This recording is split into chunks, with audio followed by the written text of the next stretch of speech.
Leak मामले को लेकर भवरी देवी और संगीता को गिरफ्तार कर लिया गया है। इसके बाद अब कानून की अगली कार्रवाई क्या हो सकती है? देखिएगा,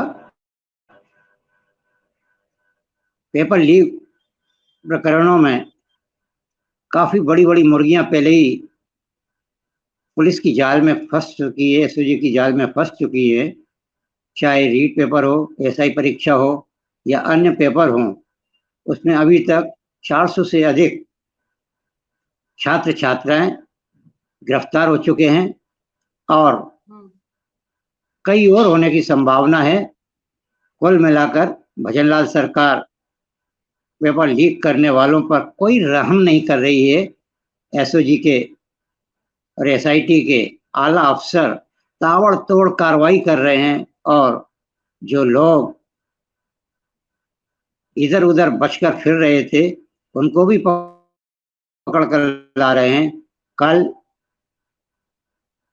पिछले 3 वर्षों से फरार चल रही रीट पेपर लीक करने वाली, पेपर बेचने वाली 2 महिलाएं संगीता और भवरी देवी को भी एसआईटी पुलिस ने पकड़ लिया है। कुल मिलाकर अब उपचुनावों के बाद अगर भारतीय जनता पार्टी 3-4 सीट जीतती है तो वह फिर अपने आक्रामक रोल में आएगी और इस रीट परीक्षा, एसआई परीक्षा और अन्य परीक्षाओं में जो बड़ी मछलियां हैं राजनेता रूपी, उन पर हाथ डाला जाएगा और उनकी गिरफ्तारी होगी। जी सर, ओम बिरला जो है स्पीकर हमारे, वो 3 दिन से राजस्थान के दौरे पर थे और वहां जो बस हादसा हुआ था बच्चों स्कूल बस का, उनके परिवार वालों से भी मिलने गए थे और आज उनका ये दौरा समाप्त हुआ है और दिल्ली की ओर उन्होंने रुख कर दिया है। आखिर उनके दौरा कैसा रहा 3 दिन का, इसके बारे में बताएं आप।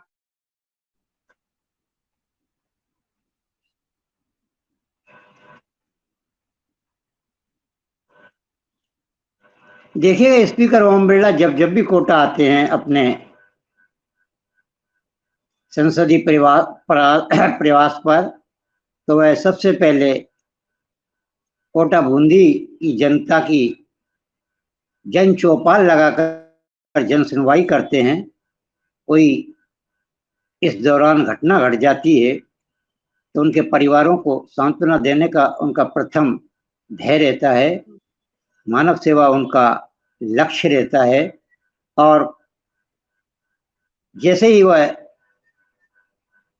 अपनी जनसुनवाई सुन रहे थे, ये सूचना आई कि एक बस दुर्घटना में एक बालक मर गया और कई घायल हो गए, वो सब छोड़कर वहां चले गए। 1 घंटा वहां बिताया, परिजनों को ढांढस बंधाया और शायद उनको, मृतक बच्चे के परिजनों को मुआवजा भी दिलाने की उन्होंने पहल की है। उसके बाद उन्होंने अन्नदाताओं की सबसे बड़ी समस्या से निहारा। अन्नदाताओं का प्रतिनिधि मंडल उनसे मिलने आया। उन्होंने उनको आश्वासन दिया कि आपके ज्ञापन की चिट्ठी मेरी टेबल पर रखी होगी, उसके 1-2 घंटे बाद ही आपको यूरिया चारों ओर दिखाई देगा।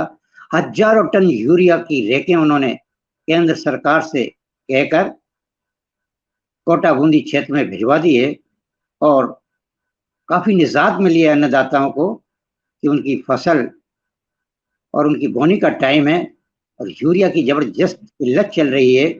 उस किल्लत को उन्होंने दूर करा है और कहा है कि कोई भी अन्नदाता यूरिया के कारण अपनी फसलों से वंचित नहीं रह पाएगा। वहीं 3 दिवसीय दौरा पूरा कर कल वह मेवाड़ एक्सप्रेस से दिल्ली की ओर कूच कर गए हैं और आज उन्होंने लोकसभा के आंगन में महान क्रांतिकारी स्वतंत्रता संग्राम सेनानी किन्नौर की रानी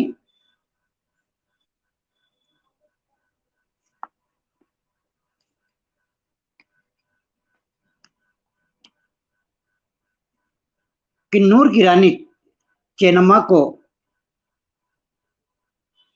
कई मंत्रियों और लोकसभा के सांसदों के साथ आत्मिक श्रद्धांजलि पुष्पांजलि अर्पित की है और कहा है ऐसी महान क्रांतिकारी हमारी स्वतंत्रता संग्राम सेनानी की जयंती पर हम उनके चरणों में वंदना करते हैं, प्रार्थना करते हैं और उनसे शुभ आशीष लेते हैं और उनको पुष्पांजलि अर्पित करते हैं। सर कल बीजेपी के टिकट वहीं कोटा शहर में अभी है। अच्छा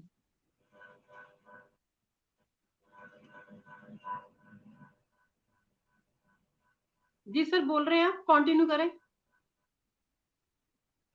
हाँ कटवा देना, अब आप बोल लो फिर कटवाना, मेरी बेटी भी लो हो रही है, अब जल्दी बोलो। अच्छा चलो लास्ट में, कल बीजेपी ने अपने कार्यकर्ताओं को टिकट दिया, लेकिन कुछ को टिकट ना मिलने की वजह से वो लोग निर्दलीय खड़े होना चाहते हैं, टिकट लेना चाहते हैं और चुनाव लड़ना चाहते हैं, तो इससे क्या कुछ साबित हो रहा है? देखिएगा, भारतीय जनता पार्टी का मैनेजमेंट चाहे सेंट्रल का हो या स्टेट का हो, पार्टी से बगावत कर कोई निर्दलीय लड़ता है तो उसे तत्काल मैनेज कर लिया जाता है, डैमेज कंट्रोल कर लिया जाता है। मुख्यमंत्री भजन लाल ने 2 विधानसभाओं से निर्दलीय प्रत्याशी ताल ठोक रहे थे, उनको अपने सीएमआर में बुलाकर और अपने दूतों को भेजकर, अपने वरिष्ठ पार्टी के कार्यकर्ता और मंत्रियों को भेजकर उन्हें संतुष्ट कर दिया है। जय आहूजा रामगढ़ से निर्दलीय प्रत्याशी के रूप में चुनाव की ताल ठोक रहे थे, अब वह मान गए हैं और पार्टी के पक्ष में प्रचार करने का उन्होंने ऐलान कर दिया है। और वहीं नरेंद्र मीणा सलम्बूर से ताल ठोक रहे थे, टिकट मांग रहे थे, निर्दलीय प्रत्याशी की ताल ठोक रहे थे, लेकिन उनको हवाई जहाज से बुलाकर श्रीचंद कृपलानी जैसे दिग्गज विधायक और पूर्व मंत्री और अन्य मंत्री नरेंद्र मीणा को मनाकर जयपुर लाए और मुख्यमंत्री के सीएमआर में काफी लंबी गुफ्तगू की गई। उनको आश्वासन भी दिया गया है कि आपको कहीं ना कहीं आगे एडजस्ट किया जाएगा, लाल बत्ती दी जाएगी, आप पार्टी की प्रत्याशी को जिताइएगा और भारतीय जनता पार्टी की छवि को बढ़ाइएगा। दोनों प्रत्याशियों ने अब सार्वजनिक रूप से घोषणा कर दी कि वह निर्दलीय प्रत्याशी का फॉर्म नहीं भरेंगे और भारतीय जनता पार्टी के अधिकृत प्रत्याशियों के लिए चुनाव प्रचार करेंगे। वहीं एक और कोटा शहर में डेंगू का प्रकोप जबरदस्त फैल रहा है और उस पर अभी तक कोई कंट्रोल नहीं हो पा रहा है। 2 छात्राओं के मरने से हड़कंप मचा हुआ है, हजारों लोग हॉस्पिटलों में भर्ती हैं, लेकिन अभी तक डेंगू के उपचार के लिए कोई ठोस कदम नहीं उठाया गया है। सूबे में भी डेंगू ने बहुत पैर पसार रखे हैं। वहीं दूसरी ओर मेला समिति 131वां राष्ट्रीय स्तर का कोटे का दशहरा मेला है, वह भ्रष्टाचार के परवान की ओर चलता जा रहा है। पत्रकारों ने, समाज सेवियों ने, पार्षदों ने खुला आरोप लगाया है कि मेला समिति के सदस्य, मेला समिति के कर्मचारी और मेला समिति के मीडिया के प्रमुख लोग पत्रकारों की खुली उपेक्षा कर रहे हैं। लाखों रुपए के वीआईपी कार्ड और साधारण कार्ड छपवाए हैं। वह अभी तक नगर निगम के आला अफसरों और मीडिया सेल के प्रभारियों के कक्ष में धूल चाट रहे हैं। केवल वह तो कुछ ही वीआईपी पास अपने चुनिंदा पत्रकारों को और चुनिंदा जनप्रतिनिधियों को और चुनिंदा अपने परिजनों को दे रहे हैं। कुल मिलाकर मेले में अव्यवस्थाओं की बाढ़ आ रही है और लोग बहुत परेशान हैं। मेला समिति के अध्यक्ष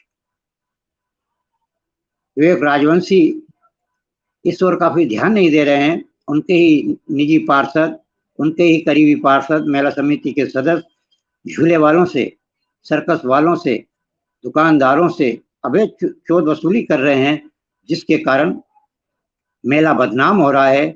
और लोग इस बार के मेले की जांच की मांग भ्रष्टाचार निरोधक ब्यूरो में दर्ज करवा चुके हैं। देखना अब ये है कि मेले के समाप्त होने में अब चंद दिन बचे हैं और फिर इसकी जांच बैठती है तो कौन कौन से लोग भ्रष्टाचार की चपेट में आते हैं। सर, राजस्थान विधानसभा उपचुनावों को लेकर आपने काफी जानकारी दी। इसके साथ लारेंस बिश्नोई और सलमान खान की भी खबर में एक नया मोड़ आ गया, उसके बारे में आपने जानकारी दी। तमाम खबरों का अपडेट देने के लिए आपका बहुत बहुत धन्यवाद। नमस्कार। और आप हमसे जुड़े रहने के लिए सब्सक्राइब करें YouTube पर, फॉलो करें Twitter पर और लाइक करें Facebook पर। और ज्यादा जानकारी के लिए आपको टाइप करना होगा सिर्फ न्यूज नशा।